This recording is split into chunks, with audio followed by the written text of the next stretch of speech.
Digital 410 Media proudly presents the What's the Scuttlebutt podcast with your hosts, Don Abernathy, Jeff Copsetta, and Dennis Blocker. Welcome, everybody, to another episode of the What's the Scuttlebutt podcast, your favorite World War II based podcast. First and foremost, I've been trying to stay off of social media a little bit, but I went on Facebook this weekend, and I am thrilled to see the number of photos from different D-Day events across the country. A bunch of photos out there. It looked like there's a lot of great D-Day events that happened this past weekend. So just a shout out to our living history community. Loving to see some of the larger turnouts at events again. Yeah, But that's cool. We'll get on down the road. But Dennis had a very cool opportunity, and we're not going to waste any more time. We want to hear about Dennis's opportunity. The reason we had a rerun episode last week is because, well, Dennis had this opportunity, and it just made sense to hold out. So Dennis, without any further ado, without any more hinting around, how did you end up where you ended up, and what was it like? What did you learn? Yeah, so the opportunity came from the Rooftop Oath event and working closely with the Marine Corps Recruit Depot San Antonio station, and Captain Gaskin in particular, the XO out there, and Staff Sergeant Montez. Just so literally 2 weeks ago, maybe 2.5 weeks ago, I got a call from Staff Sergeant Montez, and she said, "Hey, Dennis, would you like to go to the Marine Corps workshop, educators workshop?" And I'm like, "Yeah, heck yeah, that sounds awesome." I go, "When is it?" She goes, "In 2 weeks." It's like, oh man. Well, I got to see if I can get time off. Right. So I'm like, oh, okay. Let me see if I can manage some things. And I was like, "How soon do you need to know?" And she's like, 15 minutes ago. yeah. Yeah, by morning, and preferably evening. So I'm like, okay. So called up my director of operations for the company I work for and told him about the opportunity. And I used up all my PTO for the Rooftop Oath event. Oh, yeah. So I used it all up. So I think I have a day left. And so I said, well, if I could go, that'd be awesome. And I understand it'll be without pay. So they let me take the time. So basically, they paid for flight. They paid for Really? lodging at a resort on the bay in San Diego. Well, let's back up a little bit. What exactly is this conference? What is it for? Is it for, it's the whole intention behind it? Yeah, it's the Marines know that they get the majority of their enlistments from students right out of high school. And so they know that historically the teachers have been the ones that have worked closely with them, developing relationships with the families and the kiddos and facilitating and, saying, "Hey, you should meet this kid. He's really great. He's motivated, blah, blah, blah." So the Marines several years ago started a program, this educators workshop, and they fly in educators from the various recruiting stations. And on this particular journey, it was a recruiting station Phoenix, recruiting station San Antonio, Dallas, and Houston, all which fall under our recruiting area 8. And so all these, I thought, well, it was going to be me and maybe 4 or 5 people. No, it was me and 56 other people. Wow. And it's a significant number of people, and I was the only one that wasn't an quote unquote educator. I was going to ask you about that. So the reason that I was asked to come, there was several reasons. One being that what we had done for the Marine Corps. Sure. And preserving that history, the Rooftop Oath, and the events that we've had since then that they've not had to pay for, and that are so historically significant to the Marines. Also, they know that we have a podcast, Okay. and that we have reach, and that we have listeners, and that that's and they know about COG, that our efforts to interact with the youth and to educate and preserve. And so it really does go hand in hand with their mission. Yeah, I mean, it makes sense if you're going to have a person who has the foot in the world in which you do, and Jeff does as well. Just being A, as you said, the podcast. B, you're at these events. You're finding yourself at more and more living history events. And so it stands to reason that the people who are going to attend those events are going to have some sort of interest in the subject, according and as well as teenagers and younger adults, and you're going to be communicating with them. And if they have questions, why not make sure you have the correct answers and, be able to talk to them in modern day terms? Because, yeah, we do World War II, but we're talking 90-year-old military, what have you. And so to have, modern day answers and information for them is probably a huge benefit for the Marine Corps. Yeah, yeah, for sure. Yeah, and they're just outstanding, just exceptional, and they took such good care of us. Where Good food was in the the location hotel. of the event? Yeah, San Diego. So every day is just beautiful. The hotel was on San Diego Bay. Okay. It was right across from Coronado Island, and it was actually a resort. And they fed us 3 meals a day, bussed us everywhere we needed to go. They lodged us, and we had the flights, and they even pay you a little bit for participating. When it Uh, comes to your fellow attendees or associates, if you will, were more of them college educators, high school educators, middle school people in different alternative education? 95% high school. Yeah, 95% high school, and two were high school band, and um, and one of those band leaders actually had two students from his this year's graduating class join the Marines to go into Marine Corps music. Um, but yeah, they're all high school educators. From one Dr. Ray White, she's the assistant principal out at Seguin ISD high school. Um, and then, Corpus, Eagle Pass, So is this um, primarily a Laredo. Texas area educator workshop, or were there people No, from other parts of it the also country? included, we had probably 20 from Phoenix, Okay. and yeah, that was a good group from Phoenix as well. Yeah. Um, but there was a very large group from Texas, Dallas, Houston, and San Antonio. San Antonio, but really at San Antonio especially branched out into we picked up people from Laredo and from Corpus Christi and from Eagle Pass. And it was kind of funny. We all were on, we all had the same itinerary. Okay. And so but we didn't know each other. And Kind of so felt we like were you're on kind like of a high school doing, field trip. yeah, we were kind of like trying to pick who we thought the other members were in the Denver transit where we had to transfer planes. So we definitely knew on this flight to San Diego is definitely going to be, all the Yeah. people going to this event. So we were all sitting there, and Looking but we for had a signs group like, chat. Yeah, that one looks like, an educator. um but we had a group chat, and that Sergeant Montes made, and then I got on there and I said, Dennis Blocker, Denver Gate, red bag, black bag, jeans, white shirt, and then someone else came in, black and white jumpsuit, Dr. Ray. somebody walks up behind you, the crow flies at midnight.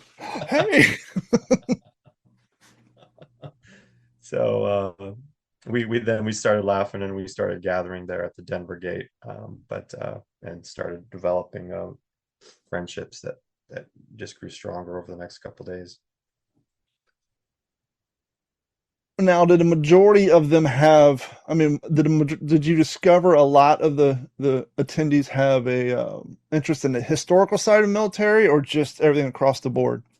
Everything across the board. I think that's what made it really even more powerful, was that these are people that had if they had any prejudgment, it was negative against the Marine Corps. Well, see, And and I'm glad you brought that up because I didn't really want to. I was hesitant to breach that, but let's be honest. Over the last 10 years or so, especially in the education space in some parts of the country, you know, there may be a professional viewpoint on military and recruitment on campuses, whether high school or college or what have you.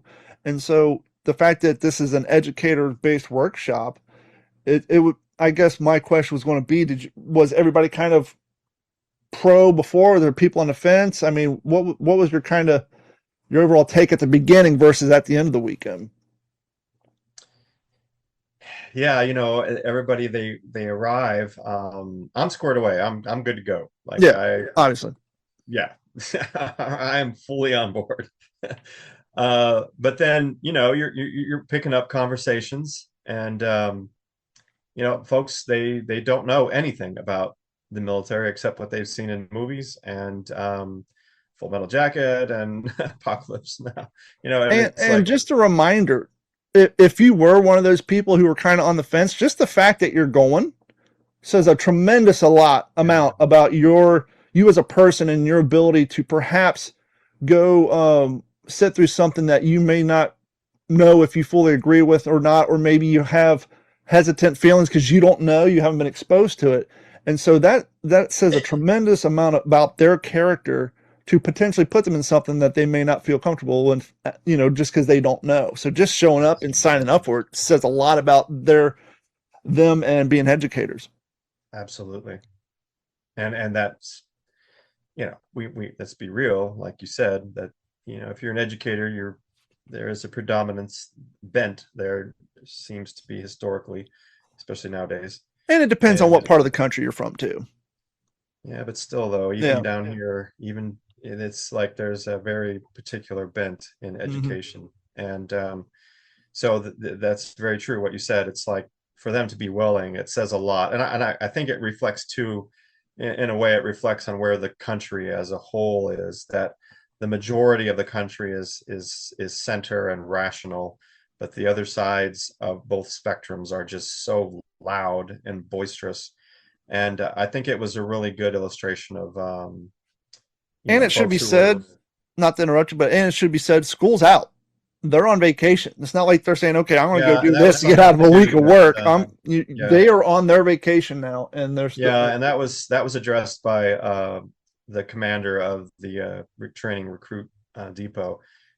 She's full bird colonel, and she did address that. She thanked everybody because she knew that they didn't have to be there, like they were on vacation, Hmm. and and so a well-deserved vacation. And then they come there, and we got what we got, but which I'll go over.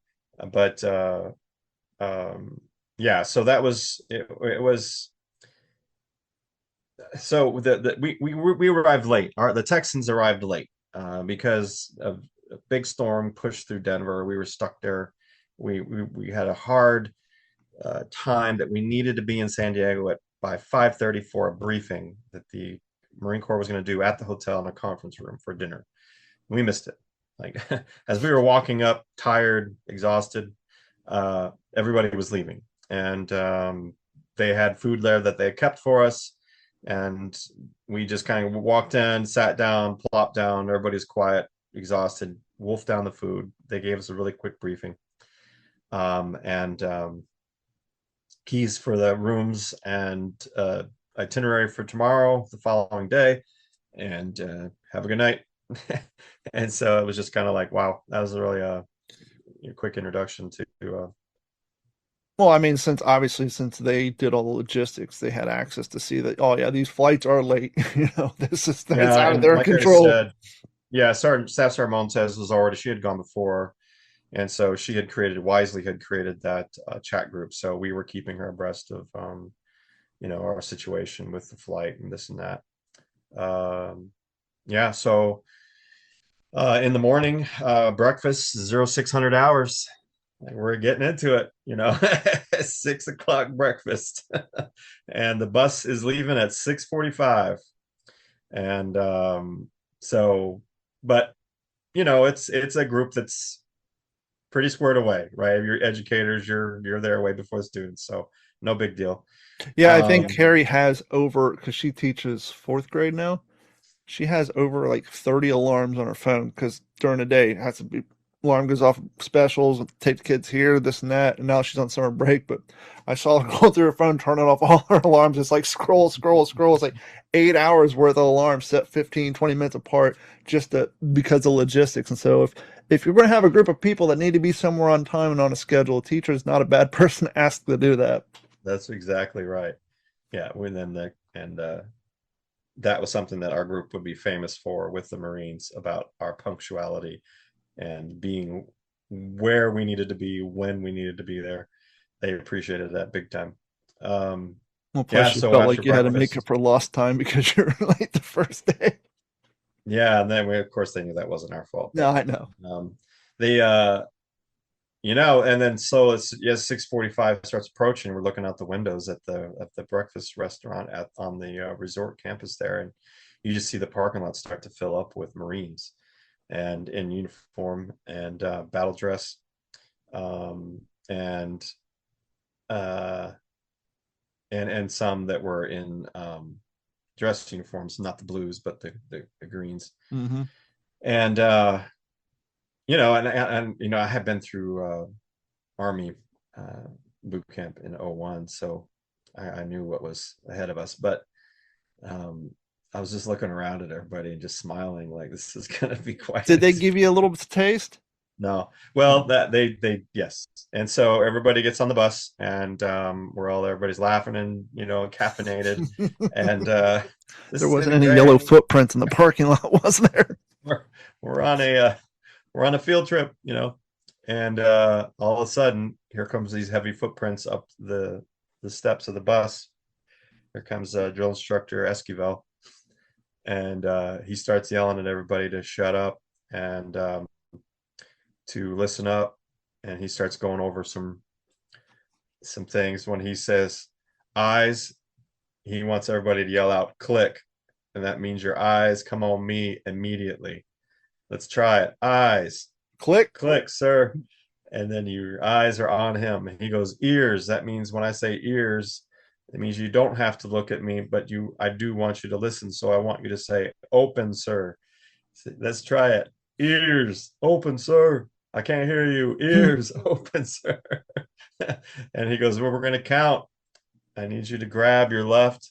And I say, execute. You pop it up and you say, snap. And you hold it until you're counted off, and then you drop your arm. I know you've been counted. So we do roll call every day on the bus. So we're like, yes, sir. Sorry, aye, sir. So he tells us no talking on the bus at all. And so then everybody's just quiet. And as we're approaching Pendleton, MCRD, he tells everybody, look at the deck. So we're not allowed to watch as we're going through the gate. Right? We're going to get the full experience. So it's dead quiet in this bus, 28 people on our bus, 20 something on the other. And we're all looking at the deck. And I know what's coming is the yellow footprints, right? So we pull up, and then sure enough, here comes the rush. All these drill sergeants come rushing up to the bus, just screaming, get off my bus, boom, boom, boom, get on the footprint, boom, go, go, go, go. And is awesome. It's got to be fun for them too, because they're usually screaming at a bunch of 17, 18-year-old, 19-year-old men and women, and now you got people ranging probably from 30 into their 50s. Yeah, for sure. Yeah, so everybody's rushing around, and they put us through that. Then we had to left face, and you look up at the proclamation, the rules. There's like 13 or 14 rules, and they tell you to take a left knee. One of the guy in front of us is so old he couldn't kneel, so he's trying to kneel. He's tottering, and they're like, first, and they go through all these, and after every one you say aye, aye, ma'am, and then you rush inside, and they take us to the famous red cubicles. Nice. Where you're going to do the make sure you don't have any contraband. So everybody's got a cubicle you're facing. You dump out your bag, and out of my bag came a little chapstick, and I was like, oh my. Oh, you're gonna get roasted. I was like, oh, I hope they don't see that stupid Blocker, what's the chest. matter with you? You got sensitive lips, boy. You got this little sensitive lips. I was like, I saw that chapstick. I was like, oh no. If it was a movie, the audio would go quiet, and in slow motion, that thing would roll off the counter and hit the floor, and make a boom, boom, and all eyes would just turn on this thing as it slowly rolled across the floor. Oh no! And the narration. That's when I knew I was in trouble. Yeah, I was screwed. Then you feel the breathing on the back of your neck. Oh man. So they actually have made us like grab our phones, put your phones out in front of you, call your loved one, and I read was the going to card. ask you. That's awesome. Yep, they made us do that. So I called my dad. This recruit has arrived safely at Marine Corps Recruit Depot, San Diego. Do not attempt to contact me. You will receive a letter in the mail in 1 week. It's time. Thank you for your support. I love you. Click. So we did that whole thing. And the whole time the Marines they're just flooding the room, just like barracudas, just behind you, in front of you, just sweeping, just scanning, no rest. And then he says, everybody face this way. And so we all turn that way. And then he took his hat off and he brushed it down and he smiled and he says, ladies, and then he uses his regular voice. Ladies and gentlemen, this was a demonstration of what the recruits go through when we grab them. It's chaotic on purpose and blah, blah, blah, blah. And then he says, does anyone have any questions? And then some teachers had some questions and he answered them. Just super cool. And it was neat to see him just come out of it and just be this really sweet person, kind person, respectful.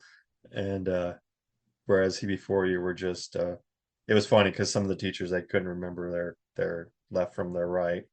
And they're so for a lot of people, man. I mean, that's probably, I mean, if you work on, a construction site or a warehouse job, you're getting yelled at by somebody all day long. But somebody who works in like a school environment or an office environment, it's probably been a good while since you've been actually yelled at by somebody. Yeah, especially like that, and flooded, the room flooded with people yelling at you, just chaos.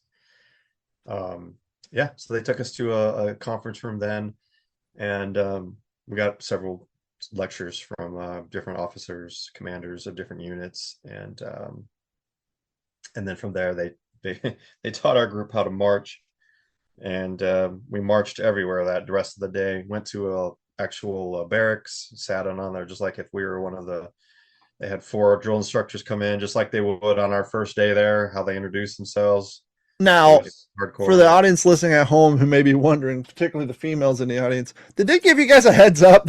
Did you have any poor young women in there, like in low heels and just uncomfortable shoes, clopping around all day? Or did they say, yes, hey, you guys may want to put on your trainers before you come? Yeah, they had, they gave us all itinerary and proper attire for each day. That's good. Could you imagine, like, Carrie will go to work and, some sandals she gets at Target for like $7. I'm like, those can't have hard supports in them. Those got, you're wearing, a leather cardboard strap on your foot. I couldn't imagine. It's bad enough that she teaches like that voluntarily, but to show up at something like that in some less than desirable shoes and have to march around all day would be torture. Yeah, for sure. No, they were good. They gave us a heads up on how to dress, so we were all in our tennies and shorts and whatnot. Yeah, so just meeting drill instructors and getting yelled at and learning how to march and marching by actual units of young people in their formations, marching expertly. And here comes our Humpty Dumpty group. And it's just, can you imagine being some 18, 19-year-old recruit, you turn over and there's your your group just trumping on through. Like, what? I must have thought, man, I need some sleep because I could have sworn I just saw my teacher over there. Oh man. Yeah, and then they actually put us through the combat fitness test. And, really? We had to do 2 laps around the field and had to beat a minute. I think at the time was 3:18 to be the minimum, and nobody met it, like, of course. And then there was like, you have to low crawl across a quarter of the field, bear crawl across another quarter of the field, and then sprint, zigzag, throw a hand grenade, grab, which wasn't live, grab a buddy who's standing there, fireman drag him for 50 yards, and then fireman carry him for another 50. And of course, that didn't happen. I was like, my back was already hurting that morning. And there's So what a happened Marine was I was tying motivator. my shoes at the hotel room this morning and got a little twinge in my back. I told the Marine motivator that was with me, I was like, yeah, no, this ain't gonna happen. 23 years, 23 years emergency room, like, and EMS, like pulling people out of vehicles and dead weight. My back is jacked. Ain't no way. I says, now if this was an emergency, yes, I would pick him up, but ain't no way. I'm not gonna Like do you that. I want me gotta to work. walk the rest of this Yeah, program? have to work on Monday. Um, but it was very and that the point that they wanted to make was how fit these Marines are, and they are freaking fit. And um, they had a Marine demonstrate it before, who he expertly did it, and then after that, the first day, this is still the first day, and we go to chow and we get to eat cafeteria, and it was freaking good. And then we went to see knife fighting course and how to disarm people, and then how to disarm a weapon from a handgun from So somebody. jealous. And it was such good I want to information. go. And then they did a demonstration with the dogs, bite work and running from them and taking them down and this and that. And uh, then they had probably what was my favorite, Don, was they had a panel, and they did these every day. And in this particular one was a panel of young people that had been Marines for maybe a year or two. And this young lady, last name was Hernandez. She's very tiny, like a twig. And she says, "Look," she goes, I was the runt in the family. Like, nobody expected me to do anything." And she said, and that made me mad. Mm-hmm. And I joined the Marines because I wanted to do what nobody thought I could do. And she goes, "I'll be real. I wanted to get out of my mom's house." And so she says, I joined right out after high school. And she says, and now here I am, a sergeant. And I have just last year, I processed $3 million through our office for the Marine Corps. And we've won awards because of my things that I've implemented. Our office won awards. And she says, and I just turned 20. Wow. and and when I go home and visit, my friends from high school are Still doing sitting nothing. at home playing They're still Xbox. sitting at home. And I've already been to South Africa. I've been to Belgium. And she's like, yeah. So that's what the Marines did for me. What's up, everybody? Look, it's 2026. We're all still broke. We all need to save money. More importantly, we need to get cash back on the money we spend. That's why I suggest you using the Upside app. The Upside app was originally known for its gas reimbursement, if you will, right? You go to the gas station, you buy some gas, you upload your receipt, and you get cash back. Well, that's still the same thing, but they also include restaurants, stores, etc. Go out and buy your favorite tacos, choose on the Upside app to claim that savings, upload your receipt. In a day or two, you'll get $2 back or more, depending on how much money you spent on said tacos. So you can get cash back on gas, grass, and, well, yeah, anyhow, not that, but on gas, food, and much more. Check out the Upside app. You'll be happy that you did. And when you download the Upside app, and do me a favor, when you download the Upside app and it asks you for a promo code, use the promo code digital9684. Once again, that's digital9684. That'll help us out here at the channel. Thanks again. You got to buy gas, you got to buy food, so why not get cash back on the money you spend? And when I say cash back, they do in fact put the cash back into your bank account. So check it out, look in the App Store, that's Upside, and when you sign up and they ask you, type in digital 9684. Thanks. And it was the same for the other three. They all were talking about that. And Did they give you guys like an overview of like the history of the Marine Corps, its founding and all that stuff? no. They of course talked a little bit about, some of them famous Marines, Chesty Puller and whatnot. But most of the time it was, and then they did talk a lot about what benefits students get, Mm-hmm. GI Bill, and even when they're in, they even get tuition for while they're in, and assistance, and they live on base. Everything is free, and they can really, and every freaking Marine we met, every student, every kid, all was taking courses, college courses, and they always hear this stuff about eating crayons and all that. It's not that's maybe back in the old days. Like these Marines are freaking smart and fit and warriors. But we definitely went back to the hotel that night, exhausted. And but it was interesting listening to the conversations. So was this a full week, a half a week? Yeah, so it was we arrived Monday evening, and then it was, full day Tuesday, full day Wednesday, full day Thursday, and then we departed Friday. So it seems like if you're an educator and somehow this opportunity finds its way to you with the appropriate amount of notice, it seems like it's basically a no-brainer, right? Right. It's like you're not out of pocket anything, just your time. You get a cool experience. I can't possibly see like any sort of, why you wouldn't if someone came to you and said, hey, here's this thing you might be interested in. Check it out. Yeah. Yeah.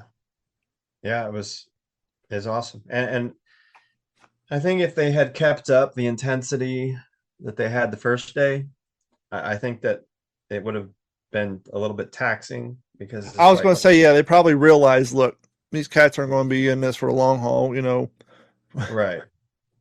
So thank God they backed off on the intensity after the first day.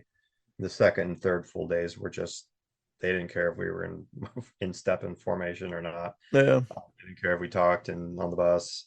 So the first day was just to establish the shock and awe, and then you know, we had to do count, we had to not screw up, we had to do that, we had to go where it said to go, and the drill sergeant, that was a mistake I made, by the way. I called out on the bus, drill sergeant, I was wondering. And he looks over at one of his buddies and he just smiles real big like a barracuda. And I was like, oh, that's right, I said drill sergeant, that's Army. So he spared my life on that one. But yeah, then the next day was just lots of Was there class. any other moments like that from other attendees where someone just during that first day or that first morning when you guys were still in that simulation, was there any other funny, memorable little things that stand out by a miscommunication or a misstep and when speaking up on their behalf? Um, Or were you the only one to put a foot in the mouth? and that was at the end of the week too. I should have known better. um, no, not really. Everybody was really pretty on point, and just like being quiet, being respectful, not being obnoxious. There was there was one really funny moment when we because they took us to the rappel tower, and we got to rappel That's down the sweet. famous Marine Corps tower. It How says tall? Marines, 60 feet. And which, when you're looking up, you're like, oh, that ain't bad. And then when you get on the top and you're looking down, it's like, holy. Everything's They taller put from the us through the top. training.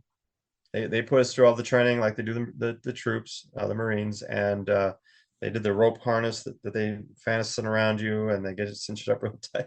And there was this one teacher, this black lady from a school up in Dallas. She come walking out, and she is cinched, and she is pouring out of this thing, right? And she just says in this awesome voice, she's like, I ain't never been snatched like this before. Oh man, Yeah. we laughed so hard, we were crying. Oh my gosh. There's no modesty in a climbing harness. I used to wall No. climb when I was fresh out of high school. I used to work for a sports store in Columbus called Galleons, and we had a 40-foot climbing wall. And so after work or before, I'd show up before work and I'd climb all the different routes. So yeah, everything's taller from the top, and there's no modesty, particularly for guys in a climbing harness, because it squeezes you in all the wrong spots and That's right. accentuates things that have never been accentuated in public in that Giant nature. packages walking around everywhere with these giant packages. Yeah, jeans all bulged out. And afterwards, the commander of the unit that did this training for those this captain, he addressed everybody, and he goes, look, we do this all the time. I always have Marines that freeze at the top, and they refuse. They look down and they're like, nope. He goes, not one of you educators froze. Every educator did it. He's like, I am really impressed. This is a courageous group. And that was kind of the tone that Captain TJ, she said at the beginning was this. She's the one who was organized it, and emceed the whole thing, and she was amazing.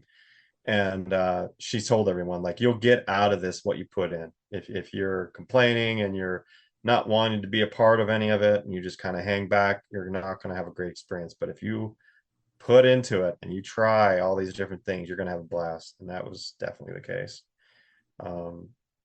I think one of the most memorable moments was the water safety. We got to see them run 300 young 17 and 18-year-old kids through the water safety pool. And they had the pool divided up into 3 sections.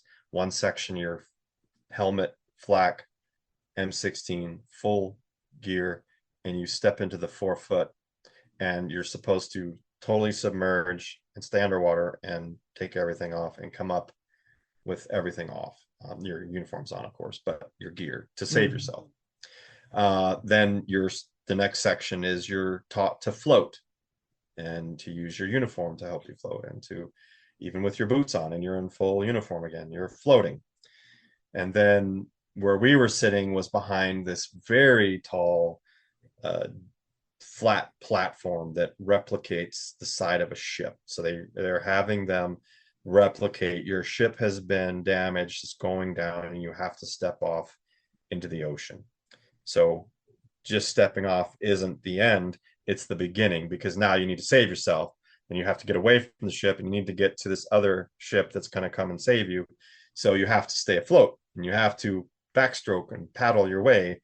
And so the kids that we were watching had all failed previously, and so they were terrified. It was a gut punch, because a lot of the kids look like, and this is an interesting study on anthropology. Maybe that's not the right word, but one of the things that we did notice as a group was that all the kids looked like maybe perhaps they were immigrants, and I would say from Africa, South America, and Asia. And they were the ones that were having trouble swimming. People who came from suburban and urban areas who may have not had access to a pool as a kid, and had all those formative years of just jackassing around with your buddies and wrestling and choking each other in pools and throwing each other off. All that is a tremendous confidence boost, just getting comfortable in the water, let alone learning how to tread water and swim. It was interesting to see. Yeah. Out of that one group of 50, there was only one Caucasian kid. And, now, you mentioned floating with their uniforms. Are they still doing a thing where they take their pants off or their blouse and fill it full of air and kind of use it as a makeshift life jacket, or are they just... Yeah, they're taught to tuck it in, and they pull it up, and they breathe into their nose. And you breathe into your uniform. So they don't take it off now. They just inflate it while it's on them. Keep it there, and it traps that air and helps them float. But they have a 99.5% success rate with every kid that they teach to swim and to stay afloat. And pretty impressive to see. And we didn't, of course, they didn't put us in the pool, but we were definitely sitting there and watching it. And it was one of the things that probably stayed with us the most, just because the stakes are so high, right? Like they could drown, and they're terrified and they're Oh, so scared. And you really see the fear in someone's yeah, eyes when they're in a environment that they are super uncomfortable with, and there's a touch of danger to it. You can yeah. really see in people's faces, especially water. Well, and these kids are there, right? Because they're not comfortable in water, so they're already at another level. And they have the added Um, pressure of, hey, I can only fail this so many times. right. Yeah, and then I got to go back home, and they don't want to. Yep. And but the pool is just ringed with instructors and people with life rings, and there's people in the water with masks and life rings, and it's a well-oiled machine. It's very impressive, and there's nobody yelling. That's one of the things too, is because the stakes are high, it's instructional, and even the commander of that unit told us, like, you're not going to hear a lot of this is instructional time here. We're teaching them. We're not. it's already it's already an elevated situation. So now, if you're being an idiot, they're going to yell. But um, yeah, that was very interesting. Um, yeah, and that was the same day that we did the rappel tower.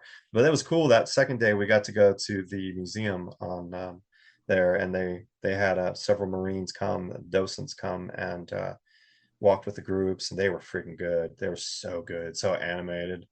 And they went upstairs, and the World War II section was awesome.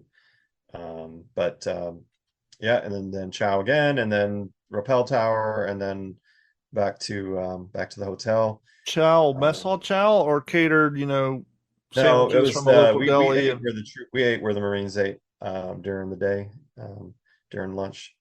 Um, and it's very scientific now. So they have they have colors on the food. So it's like red is calorie counts, you shouldn't be fat eating counts. this.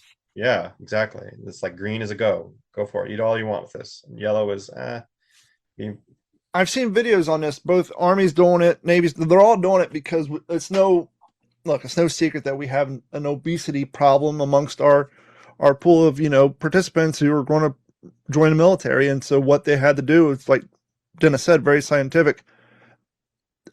I could be wrong, but I believe you basically kind of get a diet plan if you're on the risk of weighing out and not meeting the standards. They don't force it, but it's supposedly a very highly recommended diet plan. Say, hey, stay away from the red stuff or minimize the red stuff, double down on the green stuff based on that color code. And if they stick to that color code chart and the diet plan that they're on, and obviously with the PT and all the stuff they go through a day, it's scientifically proven, hey, calories versus in versus calories out, stick to this plan and you will meet your weight loss goals to hit the requirements. It has nothing to do with anything other than let's get you to where you need to be, and we're going to help you do that. yeah, sure. Yeah. Um, yeah, and then the third day was all trip to Camp Pendleton and north, and it's about an hour and a half. Um, and then we had all morning was instruction on weapons, uh, how to shoot, and putting us through that. How was that being obviously you're on a military base, so the safety's there. But once again, there may be one or two people who are in that audience with you who may perhaps this is their first time around a Oh quote yeah, unquote military. Well, many in people this have case, it never is a fired a military rifle. style rifle, but for what, you know, their envision of what they see on TV under the classification of a military style rifle, a lot of people get nervous in that situation. Yeah, yeah. No, everybody took it very seriously, Or more and positively, someone might have some preconceived notions turned around after such an experience like that in a oh yeah, positive that's way. definitely what happened. And we only had one person who said they didn't want to fire the weapon out of our group of 58, and every female, everybody, everybody fired everybody, and they had a simulator first. Simulator, first you go out. That's what they call the three circles, and which is wild because you're on these bleachers, and they have the actual drill instructor riflemen that are training you are there. This is their job. They do this every day, and but behind them is this giant cement ring in the ground, and it's just full of young recruits, Marines, with each have their weapon, and they're all aiming in at white barrels, and they're going through different techniques they've been taught on sighting aperture and breathing techniques and trigger point. The whole time you just hear trigger, dry fire. And that's what they're doing. They're learning fire and then hold it for a second and then release, and it makes another click sound. And so that was happening here, and then this group was at another level, and then behind over here was another group of about 50 recruits, all so there's all this going on. Meanwhile, we're right in amongst them on bleachers being instructed as if we had just driven up, which we did, and we went over the rules. Treat every weapon as if it is loaded. Never point your weapon at anything you do not intend to shoot. Keep your trigger finger straight and off the trigger until you're ready to fire, and keep your weapon on safety until you are ready to fire. So those 4 rules, and obviously they drilled those into us. And from there we went to the simulation. We were there for a little bit, and then they took us to the firing range, alpha firing range, and we each had an M16 A4, I think, and then ACOG sights and 100 yards, and we each had our own individual shooting coach, and they brought 18 up to the line at one time, and then I was second behind that, and I was at lane number 10, and yeah, then you get very one-on-one. Here's your weapon, and they sling it. You got it down. They show you this, that. They only allowed us to shoot prone, which was a very wise choice. Mm-hmm. And yeah, so then just pop, 11 rounds, and then once everybody's done, they stand and they walk forward. You go up there, you're talking to your coach the whole time, looking at the target, and how was your grouping? So when I went up there, my grouping would have all been on your shirt, would have all been in that circle. Nice. Center chest, the 8th Air Force. That's awesome. Was all in there. Pop, pop, pop, pop, pop, pop, pop. And I looked at it, and my shooting coach was like, holy. And then I felt this smack on my back, and I turned around, and here's this Marine major, and he said, daggone sniper. On 100 yards, that's nice. That was cool. And then he says, you shot before? You fired one before? I go, you guys, yes, sir. Where are you from? I was in Texas. He says, okay. It checks out. And I says, but, I want you to instruct me. Like, I'm going to do what you say, how to fire this weapon. And so I did. And that's when I got that nice tight grouping. I listened to him. And then we fired another 11, and it was rapid, just pop, pop, pop, pop, pop. And then, of course, it's a little bit less accurate, which is what they were teaching you. And but still, then my grouping was nice. But I had like 1 way up here and then 2 low. Flyway. Yeah, and he was like, I was probably trigger pull. And well, that's what I was going to say. That's why during the verbal demonstration, as you explained it, pull and hold, and then release, so that your target reacquisition from the recoil and all that just resets the sight for your next pull. Yep. And then after that, we went to 12 stalls, and that was a leadership course where you have this. You probably are familiar with that, where they have a problem, and you and your 4 members have to figure out how to get all this ammo cans across this raging, quote unquote, raging river, through these obstacles with these parameters. You can't touch this, and red is dead, and you can't touch the mulch, and you have to get your entire team and these 3 ammo cans across. And that was fun. That was a blast. I'm so jealous. So there was 12 of those stations. We did we had enough time. We each did 4. We passed 2 and died on 2, my group. Yeah, and then the last day was dress up nice. You got your sport coat, and we went to morning colors at the general's office. Morning colors, and he spoke to everybody.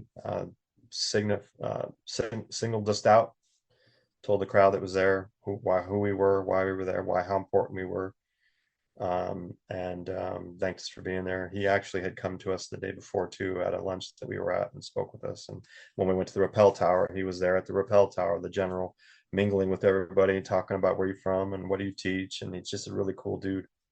Is And this an then the annual event or freaking is this a no, it's every like a once in couple a times a while year, thing? How many couple times times? a year, couple That's times a year. that's awesome.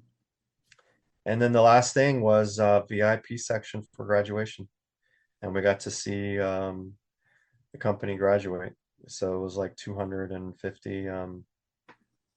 yeah, 250 young people graduate, and How crazy! Not that you would have seen them there, but how crazy would it have been? The timing's off, but one of those one of those 8 that got sworn in on that rooftop at the oath. If you would have ran it, one of them said, that would the timing was off, but that would have been for what we went through in the organization and how that event is what got you there. That would have been absolutely crazy. If oh, by the way, yeah, that's one of the guys we swore in during the rooftop oath. yeah. I mean, really, if you think about it, that would have been, they probably would have gone around March 1st, and it's a 13 weeks course. Yeah, So it's possible. like one of them could have been in there. Yep, that's wild. Um, yeah, and then we got to see them graduate, and that's, I had tears so many times. Um, just because and I don't think I would have had tears if I hadn't experienced the previous 3 days. And just the little taste I got showed me that what they had to go through to get there. And when you see them hugging each other when it's over and their families are so proud and they're high-fiving, and now that they have their eagle, they have their Club and Acre. EGA, and they earned it. They earned it.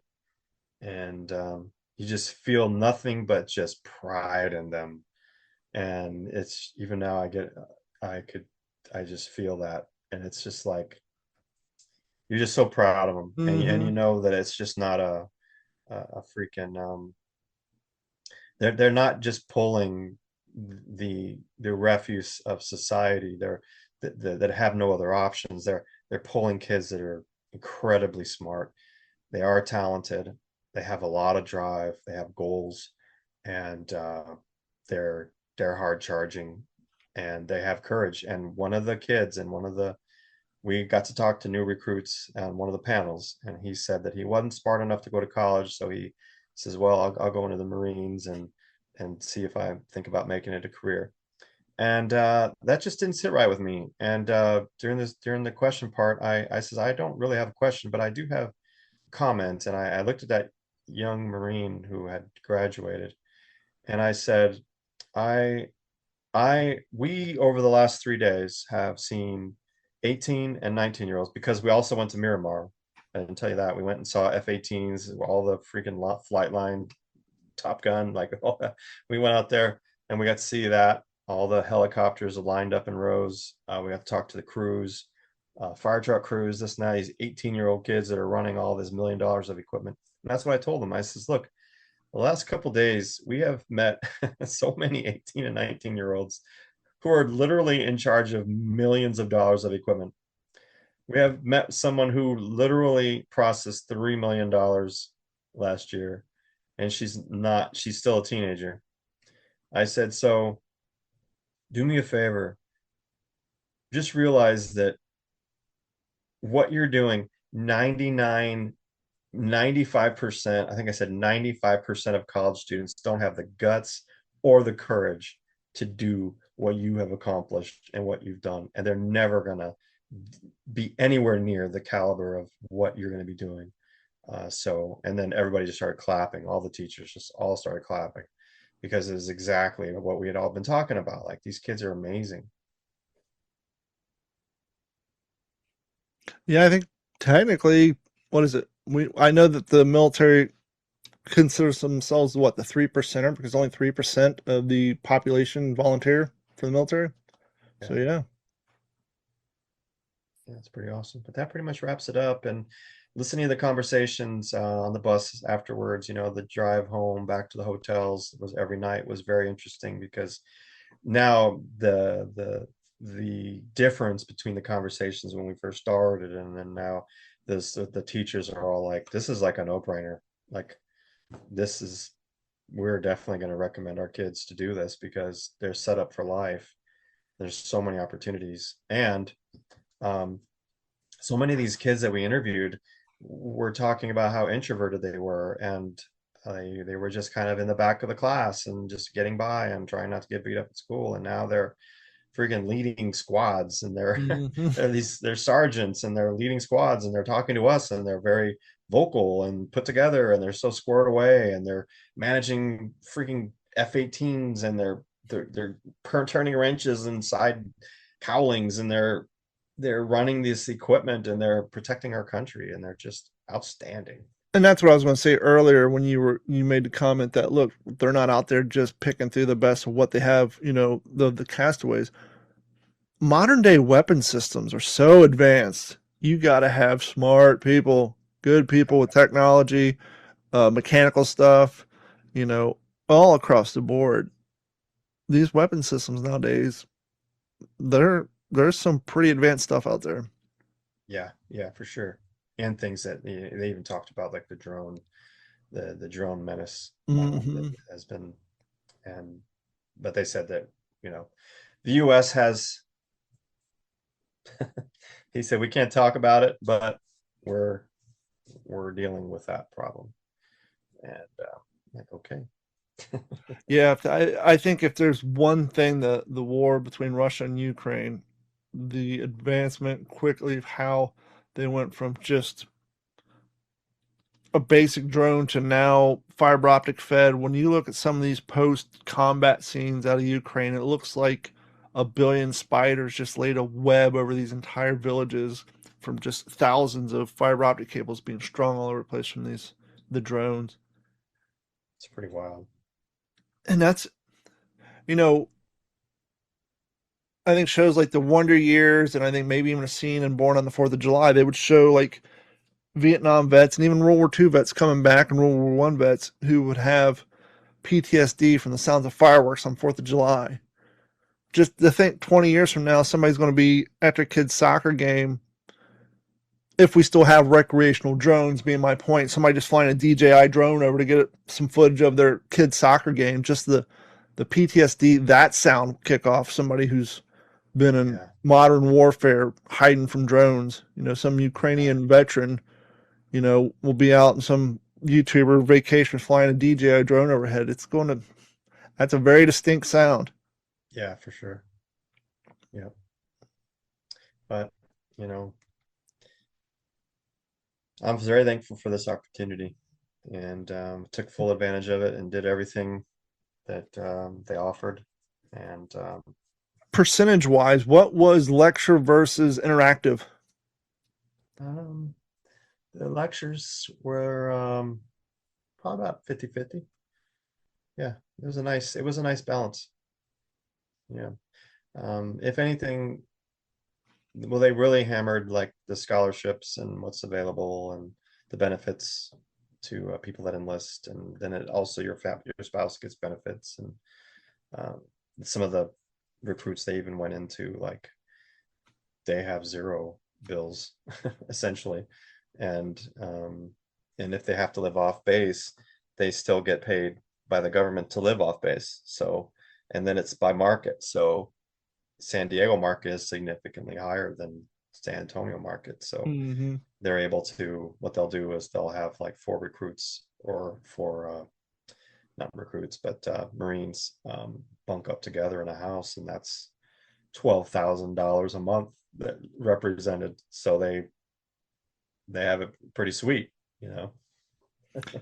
Yeah, because rent's not cheap, regardless of where you live. Yep, yep. It was a good opportunity. I'm very thankful for it, and Sounds like a great time. yeah, everybody was just very moved. And even the Dr. Ray White, she was like, "Man, I'm never gonna forget this." And she's just, it was really amazing. Yeah. Well, thanks for sharing the story with us. That sounds like I said. I'm jealous. I'm not gonna lie. I'm jealous, Dennis. That's awesome. Well, I'm I'm sure so Florida does it. Probably yeah they do. Sure, they have that program out in Camp Lejeune. yeah. Thank you for sharing that story. I just were you aware of the level of interaction before you went, or were you or was it more than what you were anticipating as far as that part of it, the simulation and the firing range and all that stuff?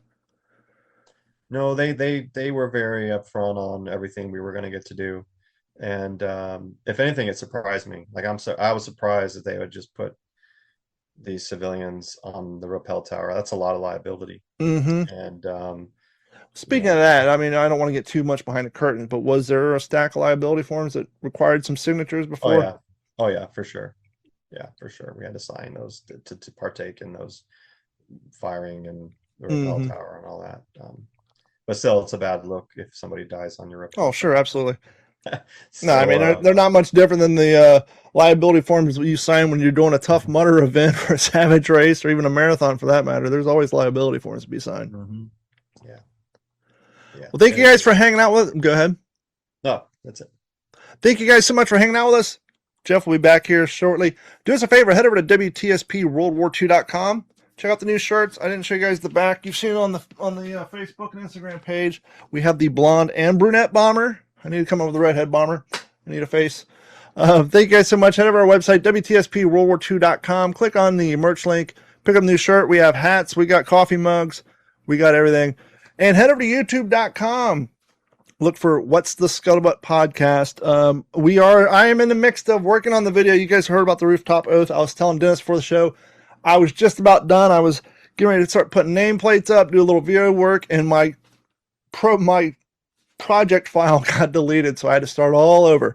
So that video is in the works. I'm not rushing through it. I really want it to turn out well.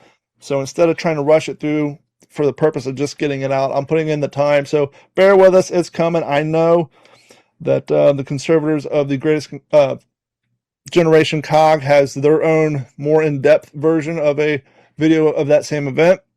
So mine's just kind of my view, obviously. But those will be coming down the pipeline. Head over to YouTube.com as well and look for COG. That's the Conservators of the Greatest Generation, their YouTube channel. Find them on Instagram as well. For myself, Dennis, and Jeff, who will be back soon, thank you guys so much, and we'll talk to you all later. This has been a Digital 410 production.